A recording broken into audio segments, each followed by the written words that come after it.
माता टोपक पजाए कलम रावड़ा किताब रावड़ा वक्त द ژوند तेरे दो नवै हिसाब रावड़ा वक्त द ژوند तेरे दो नवै हिसाब रावड़ा माता टोपक पजाए कलम रावड़ा किताब रावड़ा کتابونه دي دا زما افغانه خور ده بکسه نه لري شوق لري د تعلیم سره کتابونه دونه منظم ساتلي څو صرف کې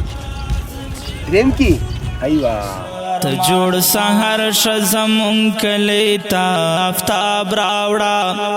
ته جوړ سحر شزمون کلی تا آفتاب راوړه ما ته ټوپک په ځای قلم راوړه کتاب راوړه ما ته ټوپک په ځای قلم راوړه کتاب راوړه